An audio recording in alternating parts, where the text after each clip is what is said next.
Hello नमस्कार प्रणाम साथियों। तो कैसे हैं आप सब। उम्मीद करता हूं कि आप सब अच्छे होंगे, स्वस्थ होंगे, मस्त होंगे, पढ़ाई में व्यस्त होंगे। दोस्तों आज हम लोग पढ़ने वाले हैं क्लास 10th मैथ का ऑब्जेक्टिव प्रश्न। इस चैप्टर का नाम है वास्तविक संख्या। ये क्लास 10th मैथ का ये पहला चैप्टर है।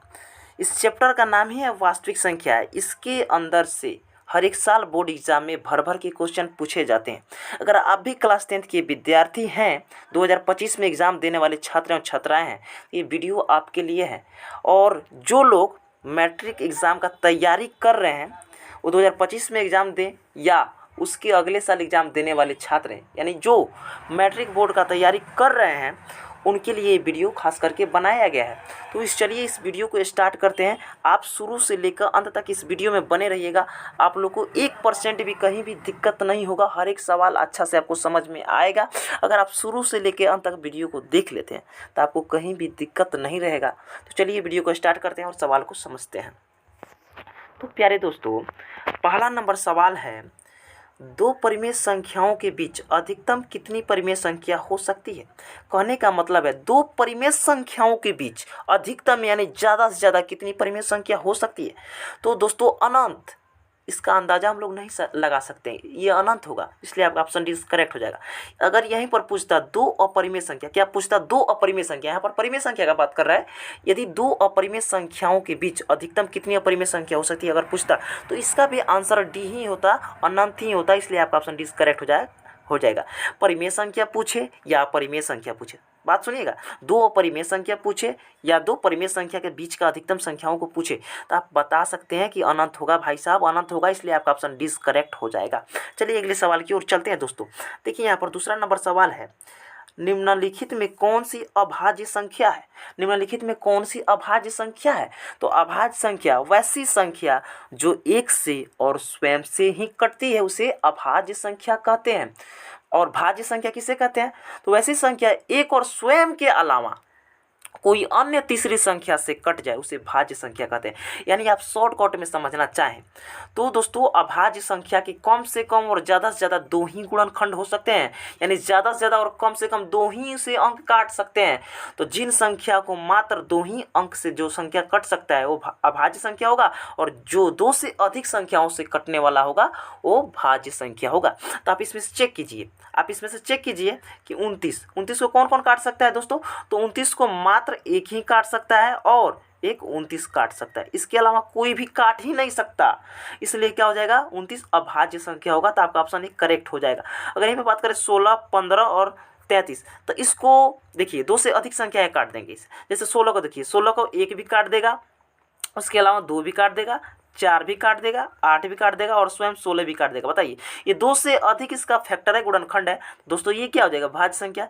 इसको भी 15 को देखिए काट देगा, 3 काट देगा, 5 काट देगा, 15 स्वयं काट देगा। बताइए दो से अधिक हो गया। 33 को देखिए, इसे भी एक काट देगा, 3 काट देगा, 11 काट देगा, 33 काट देगा, दो से अधिक हो गया। तो सभी क्या है भाज्य संख्या, केवल 29 ही अभाज्य संख्या होगा। तो आपका ऑप्शन एक करेक्ट हो जाएगा। चलिए अगले सवाल की ओर चलते हैं दोस्तों। तीसरा नंबर सवाल है कि 0.3 पर रैंकिंग दिया गया है, यानी 3 पर बार दिया गया है। 0.3 पर बार का परिमेय रूप में लघुत्तम रूप है, यानी सबसे पहले ये जो बार में दिया गया है इसे पहले भिन्न के रूप में लिखेंगे, और भिन्न के रूप में लिखने के बाद इसे अगर कटने वाला होगा तो काट पीट कर इसे छोटा करेंगे। लघुत्तम का रूप का मतलब क्या होता है, इसे छोटा करना। तो देखिए 0.3 पर क्या है बार है, तो सबसे पहले आप 0 और 3 को, यानी समझिए 0 को और दशमलव को और 3 को, अभी आप समझ जाइए कि ना इस पर कोई बार है और ना ही कोई दशमलव, इसको स्वयं 3 का 3 लिखेंगे, आप समझेंगे। अब देखिए दशमलव के बाद कितने अंक पर बार है, तो दशमलव के बाद केवल एक अंक पर ही बार है। एक अंक कौन है, 3 है, मात्र दशमलव के बाद एक ही अंक ना है, और एक ही अंक क्या है 3 पर ही बार है।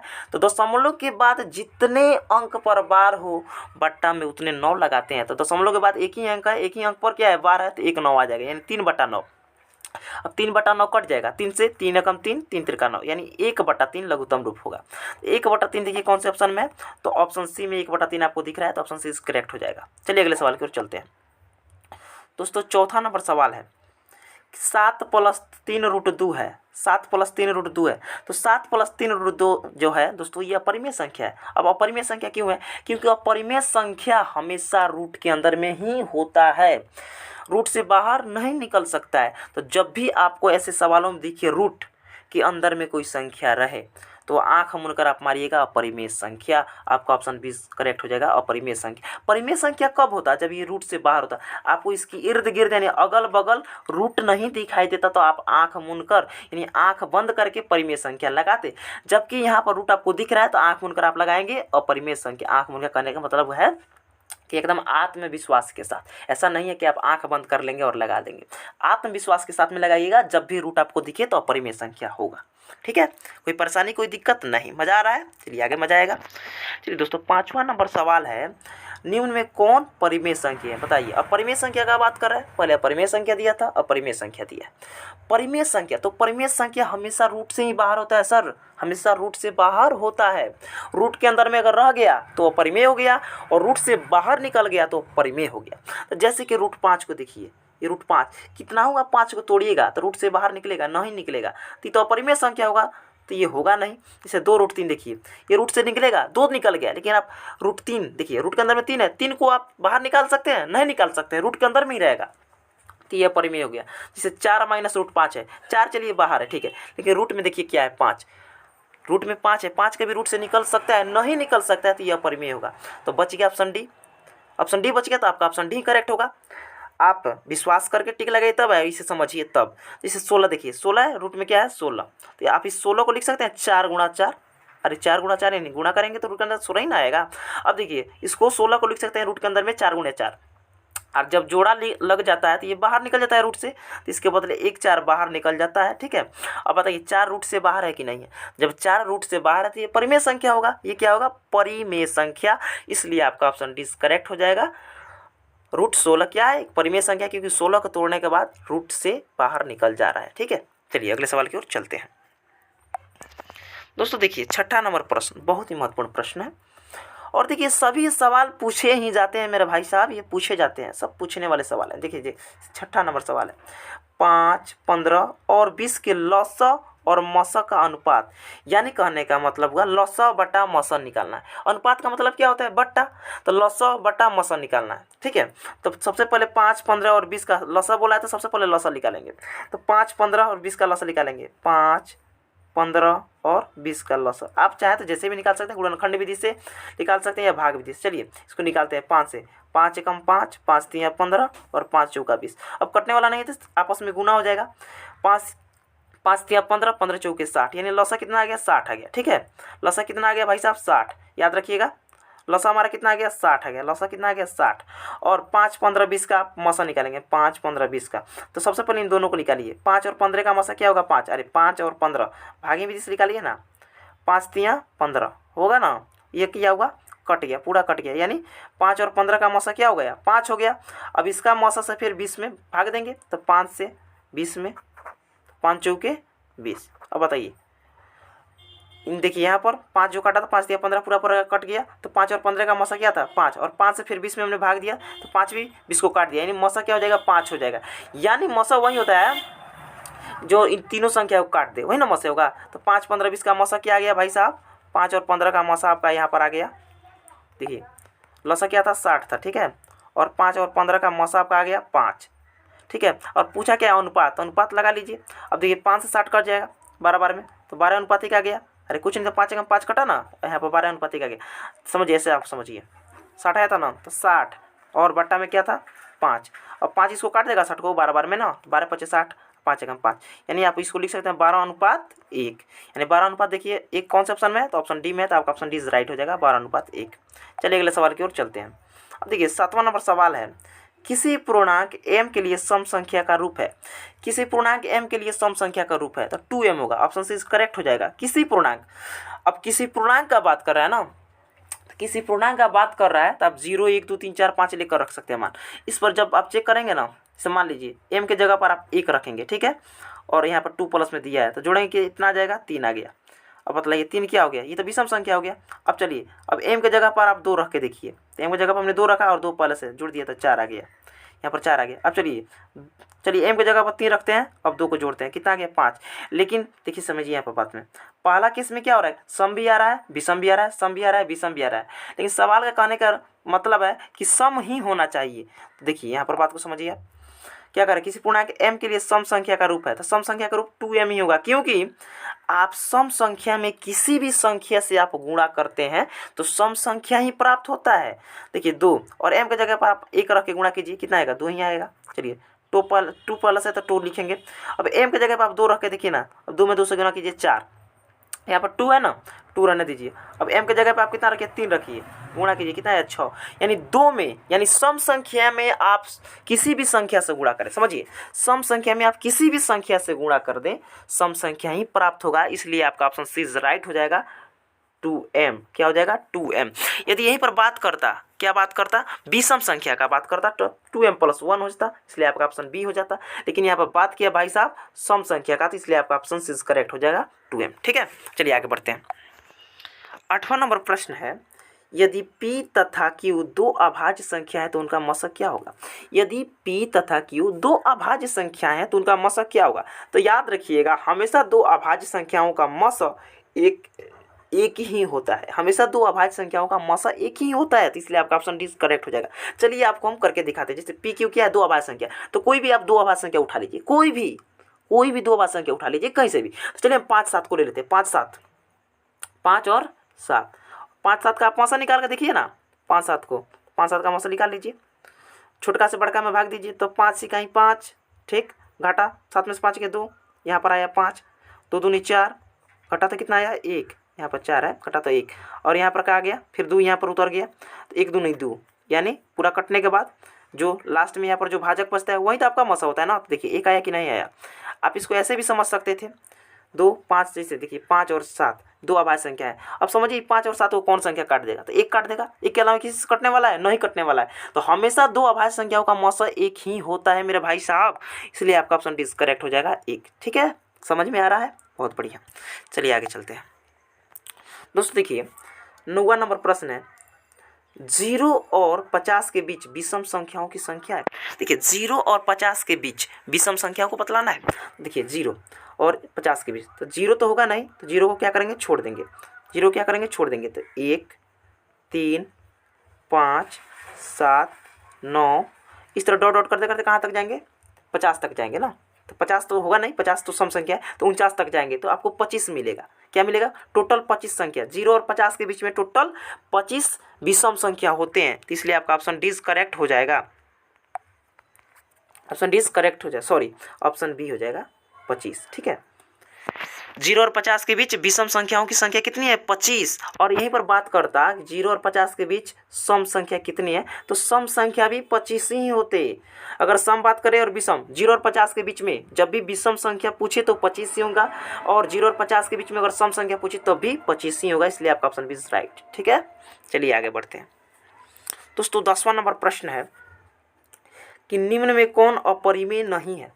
सवाल को समझिएगा, निम्न में कौन अपरिमेय नहीं है। अपरिमेय नहीं है यानी परिमेय है, अपरिमेय नहीं यानी परिमेय पूछ रहा है, यही सवाल तो कर रहा है। निम्न कौन अपरिमेय नहीं है, तो अपरिमेय नहीं है यानी परिमेय होना चाहिए।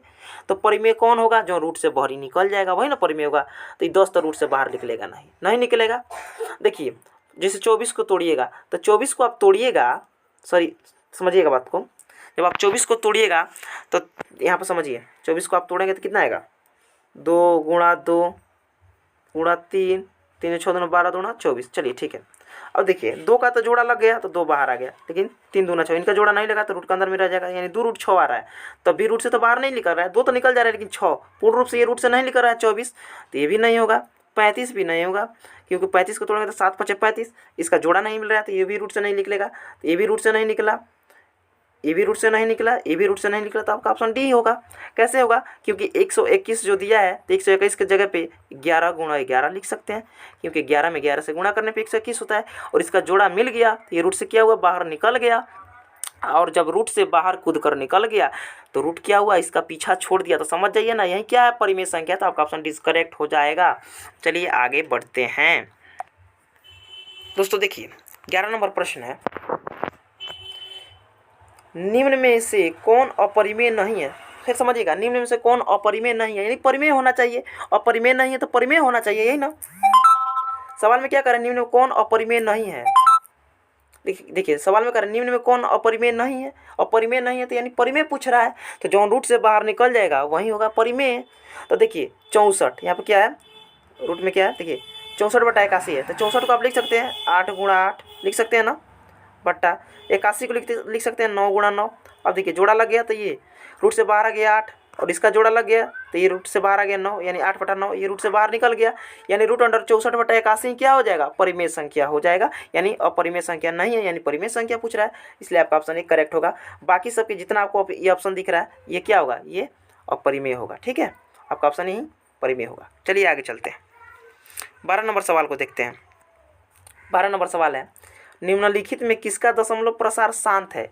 निम्नलिखित में किसका दशमलव प्रसार शांत है। देखिए दशमलव प्रसार शांत का बात कर रहा है, तो जब भी कोई भिन्न दिया रहे, कोई भी भिन्न दिया रहे, तो यदि उसके बट्टे में यानी उसके हर में 2 का पावर n गुने 5 के पावर n के रूप में रहता है, यानी p, जैसे p का बात समझिए, p बटा 2 का पावर n गुने 5 के पावर n, यानी कहने का मतलब हुआ कोई भी भिन्न अगर दिया है, ठीक है, कोई भी अगर भिन्न दिया है तो उसका जो हर है उसके हर में 2 और 5 होना चाहिए, या केवल 2 होना चाहिए, या केवल 5 होना चाहिए, या 2 5 दोनों होना चाहिए।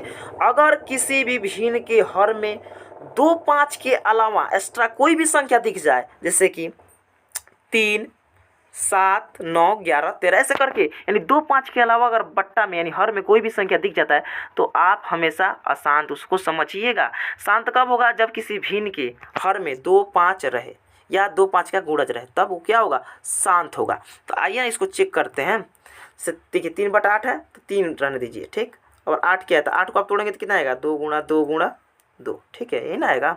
अब देखिए हमने क्या बोला था, हर में 2 होना चाहिए और 5 होना चाहिए, या 2 या 5, यानी 2 5 में से कोई भी हो सकता है या दोनों हो सकता है।